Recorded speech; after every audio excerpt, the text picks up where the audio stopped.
Hi guys, welcome back. അപ്പോൾ നമ്മളിന്ന് കാണാൻ പോകുന്നത് വെച്ചാൽ ഒരു RC ബോട്ടാണ്. നമ്മളിപ്പോൾ വീടിൻ്റെ ടെറസിൻ്റെ മുകളിൽ വെച്ചിട്ടാണ് അൺബോക്സിങ് പരിപാടി. വേറെ ടേബിളും കാര്യങ്ങളൊന്നും ഇല്ലാത്ത കാരണം. അപ്പോൾ ഇതാണ് നമ്മുടെ ഐറ്റം. ഇത് ടോയ് ഗ്രേഡാണ് കേട്ടോ. ഇത് ഏകദേശം ഒരു 15 കിലോമീറ്റർ സ്പീഡൊക്കെയാണ് ഇതിന് പറയുന്നത്. പ്രൈസ് ഇതിൻ്റെ വരുന്നത് 5000 രൂപ എടുത്താണ് ഇതിൻ്റെ പ്രൈസ് എഴുതിയിരിക്കുന്നത്. നമുക്ക് ഓൺലൈനിൽ നിന്ന് 2000 രൂപ കിട്ടിയതാണ്. അപ്പോൾ അതിൻ്റെ ഡീറ്റെയിലും കാര്യങ്ങളൊക്കെ ഞാൻ പറയാം. പിന്നെ ഏജ് 14+ ആണ് കാണിക്കുന്നത്. അതിപ്പോൾ കൺട്രോൾ ചെയ്യാമെന്ന് അറിയുന്ന ഏതൊരു കൊച്ചിനാണെങ്കിലും നമുക്കത് ഓടിക്കാം. പിന്നെ 2.4 GHz റിമോട്ട് ഇതിൽ വരുന്നുണ്ട്. അപ്പോൾ ഇതിൻ്റെ ഡീറ്റെയിൽ കാര്യങ്ങളൊക്കെ ഇതിൻ്റെ ഒരു പേപ്പർ ഇതൊക്കെ ഉണ്ട്. അപ്പോൾ അതിൽ നോക്കിയാൽ നമുക്ക് മനസ്സിലാവും. അപ്പോൾ നമുക്കിതൊന്ന് തുറന്നു നോക്കാം. അപ്പോൾ ഇതാണ് ഐറ്റം. 2 പ്രൊപ്പലറാണ് വരുന്നത്. പിന്നെ അതിൻ്റെ ട്രിമ്മ്, ഒരു ബാക്കിലൊരു ട്രിമ്മ് കൊടുത്തിട്ടുണ്ട്. പിന്നെ ഇതിൻ്റെ അടിയിൽ ഇത് വെള്ളത്തിലിട്ടാൽ മാത്രമേ ഇത് ഓടുള്ളൂ എന്നാണ് ഇതിനകത്ത് പറയുന്നത്. അടിയിൽ ആ ഒരു ഷോട്ട് ആകുമ്പോഴത്തേക്കുമാണ് ഇത് റൺ ചെയ്യുന്നത്. അപ്പോൾ ഇതാണ് ഐറ്റം. ഇനി നമുക്ക് ഇതിൻ്റെ റിമോട്ട് ഒന്ന് നോക്കാം. അപ്പോൾ ഗൈസ്, ഇതാണ് ഇതിൻ്റെ റിമോട്ട്. 2.4 GHz റിമോട്ട് വരുന്നുണ്ട്. ഈ സാധാ ടോയ് ഗ്രേഡിൻ്റെ ഒക്കെ റിമോട്ടിൽ നമ്മൾ മറ്റേ സ്റ്റിയറിംഗ് തിരിക്കാൻ നേരത്തെ ഒരു ബട്ടണിൽ പ്രസ് ചെയ്യുന്നൊരു ഫീൽ ഉണ്ടാവും. അത് ഇതിനകത്ത് വരുന്നില്ല. ഇതാണ് ഇതിൻ്റെ ബാറ്ററി സ്ലോട്ട്. 2 AA ബാറ്ററിയാണ്, ക്ലോക്കിലിരുന്ന ടൈപ്പ്. 2 ബാറ്ററി ഇതിലിട്ടാൽ മതി. അപ്പോൾ അത് ഓണായി കഴിഞ്ഞാൽ ഇത് ചെറിയ മറ്റേ ചാർജ് ഇല്ലാത്ത ബാറ്ററിയാന്ന് തോന്നണം, ബ്ലിങ്ക് ചെയ്യുന്നുണ്ട്. ഇത് ഇതിൻ്റെ കൂടെ വരുന്നതാണിത്. ഇത് ബോട്ടിൻ്റെ ചാർജറും പിന്നെ എക്സ്ട്രാ പ്രൊപ്പലറും ഇതിൽ കൊടുത്തിട്ടുണ്ട്. ഇതാണ് സംഭവം. ഇതാണ് എൻ്റെ ചാർജർ. അപ്പോൾ വേറെ ഡീറ്റെയിൽ ഫുൾ ഡീറ്റെയിൽ ആയിട്ട് ഇതിൻ്റെ ഒരു പേപ്പർ ഉണ്ട്, അതിൽ കൊടുത്തിട്ടുണ്ട്. ഇപ്പോൾ വാങ്ങുന്നവർ ഇത് നോക്കിക്കഴിഞ്ഞാൽ മനസ്സിലാവും. അപ്പോൾ നമുക്ക് ഈ സംഭവം ജസ്റ്റ് ഒന്ന് ഓണാക്കി നോക്കാം.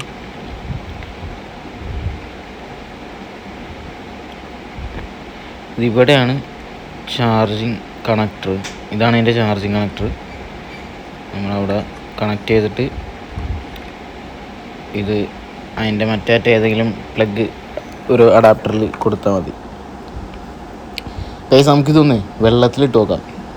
ഇതിൻ്റെ വെള്ളത്തിലെ കിടപ്പ് എങ്ങനെയാണെന്ന് നോക്കാം. അങ്ങനെ മറിയൊന്നുമില്ല, സംഭവം സെറ്റാണ് കേട്ടോ. അടിപൊളി സംഭവം, സെറ്റ്.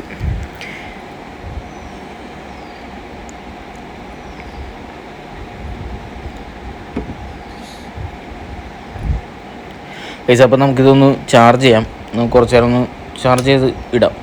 എന്നിട്ട് നമുക്ക് റൈഡിങ്ങിലായിട്ട് പോകാം.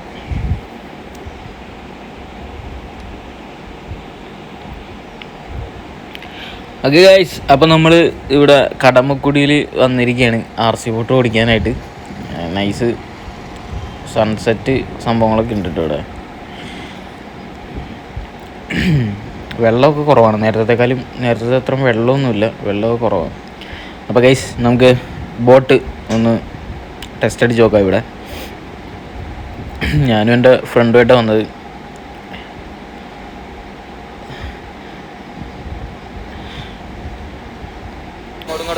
അപ്പോൾ ഗൈസ്, പ്രൊപ്പലർ കറങ്ങുന്നുണ്ട്. രണ്ടും കറങ്ങുമ്പോൾ ഫ്രണ്ടിലോട്ട് പോകും, ഒരെണ്ണം കറങ്ങുമ്പോൾ തിരിയും. ആ കറങ്ങുന്ന സൈഡ് തിരിയും. അങ്ങനെയാണ് ഇതിൻ്റെ ഒരു സെറ്റപ്പ് വരുന്നത്. അപ്പോൾ നമുക്ക് വെള്ളത്തിലോട്ട് ഇട്ട് നോക്കാം. അടിപൊളി.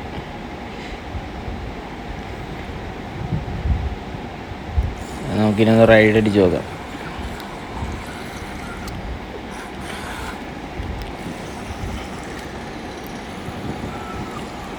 ഗൈസ്, സംഭവം സെറ്റാണ് കേട്ടോ, അടിപൊളി.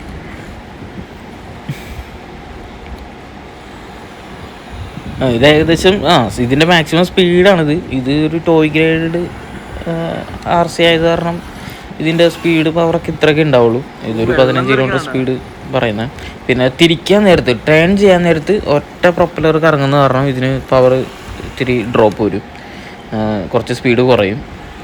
സ്ട്രെയിറ്റ് പോകുമ്പോഴാണ് ഈ പറഞ്ഞ പോലെ 15 കിലോമീറ്റർ സ്പീഡ് ഇതിൽ കിട്ടുന്നത്. സംഭവം നൈസാണ് കേട്ടോ. സംഭവം ഒരു 2000 രൂപക്ക് അത്യാവശ്യം ഉള്ള സാധനമുണ്ട്.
ഓക്കെ അപ്പോൾ ഞാൻ ഇതിൻ്റെ ഫുൾ കൺട്രോളിങ് കാണിച്ചു തരാം. റിമോട്ടിൽ ഇത് ലെഫ്റ്റ്, ഇനി റൈറ്റ്,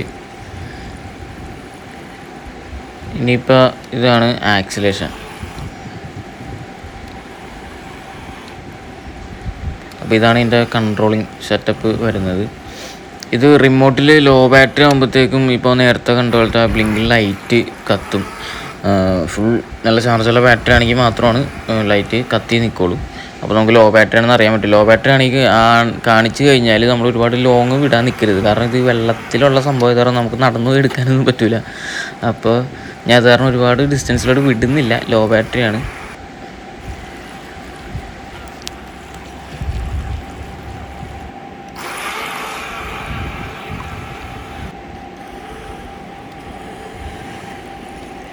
ഇത് കൺട്രോൾ ചെയ്യാനൊക്കെ ഭയങ്കര സിമ്പിളാണ് കേട്ടോ. അത്ര പാടുള്ള സംഭവങ്ങളൊന്നുമില്ല. പിന്നെ ഈ വെള്ളത്തിൽ ഔട്ട് ഓഫ് റേഞ്ച് ആയിക്കഴിഞ്ഞാൽ നമ്മൾ എന്ത് ചെയ്യുമെന്നറിയില്ല. തനിയെ എല്ലായിടത്തും കരക്കടിഞ്ഞാൽ എടുക്കാം, അങ്ങനത്തെ സ്കീമാണ്. പിന്നെ ഇത് ചാർജ് തീർന്നേക്ക് മുന്നേ ഒരു പ്രാവശ്യം ഒന്ന് നിൽക്കും. പിന്നെ തിരിച്ച് വരാനുള്ള ഒരു ചെറിയൊരു ചാർജ് ഉണ്ടാവും. അതിൽ നമുക്ക് റിട്ടേൺ എടുക്കാൻ പറ്റും. പക്ഷെ അത് കുറച്ച് നേരത്തേക്ക് അത് കിട്ടുള്ളൂ. അപ്പോൾ അധികം ഡിസ്റ്റൻസ് പോവാതെ ഇരിക്കുക, അതാണ് ബെറ്റർ. കാരണം ടോയ് ഗ്രേഡ് RC ആയത് കാരണം ഒരു 100 മീറ്റർ ഒക്കെ ആയിരിക്കും മാക്സിമം ഇതിൻ്റെ റേഞ്ച്. പക്ഷെ അത്രയും പോലും ഡിസ്റ്റൻസ് നമ്മൾ വിടാതിരിക്കുക.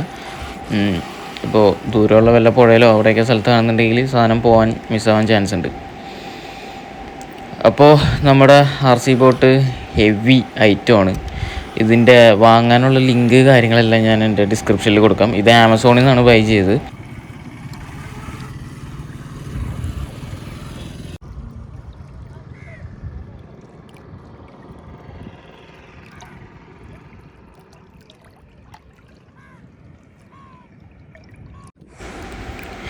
അപ്പോൾ ഇതിൻ്റെ ചാർജ് തീർന്നു ഏകദേശം.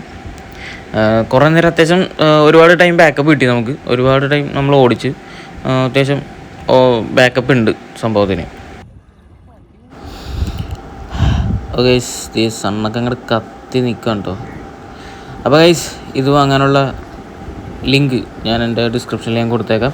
അപ്പോൾ നിങ്ങൾ കയറി ചെക്ക് ചെയ്ത് നോക്കുക. ഇത് ഈ പറഞ്ഞ പോലെ ഈ 15 കിലോമീറ്റർ സ്പീഡ് അങ്ങനത്തെ കാര്യങ്ങളാണ്. വലിയ എക്സ്പെക്റ്റേഷൻ ഒന്നും കൊടുത്ത് വാങ്ങിക്കരുത്. അത്യാവശ്യം കൊള്ളാം. വലിയ സ്പീഡ് കാര്യങ്ങളൊന്നും ഉണ്ടാവില്ല. ഈ പറഞ്ഞ പോലെ 15 കിലോമീറ്റർ സ്പീഡാണ്. പിന്നെ എന്താ പറയുക, 2000 രൂപയ്ക്ക് അത്യാവശ്യം വെർത്തായിട്ടുള്ളൊരു സംഭവം കൂടിയാണ് ഈ ഒരു RC ബോട്ട്. പിന്നെ വെള്ളം അധികം കയറിയാലൊന്നും കംപ്ലൈൻ്റ് ഒന്നും ആവത്തില്ല, അതൊന്നും പേടിക്കണ്ട. അപ്പോൾ ഇത് നമ്മുടെ ചെറിയൊരു RC ബോട്ടാണ്. ഇനി വലിയ ഹോബി ഗ്രേഡ് RC ബോട്ടുണ്ട്. അപ്പോൾ അതിൻ്റെ വീഡിയോസും കാര്യങ്ങളൊക്കെ ആയിട്ട് ഞാൻ പതിയെ വരാം. ഇത് ഒരു 60 കിലോമീറ്റർ സ്പീഡൊക്കെ പോകുന്നൊരു നമ്മുടെ ഒരു RC ബോട്ടാണ്. ഫുള്ളി ഹോബി ഗ്രേഡാണ്. അപ്പോൾ ഇനിയിപ്പോൾ അടുത്ത വീഡിയോയിൽ അടുത്തൊരു RC ആയിട്ട് കാണാം. ഓക്കെ.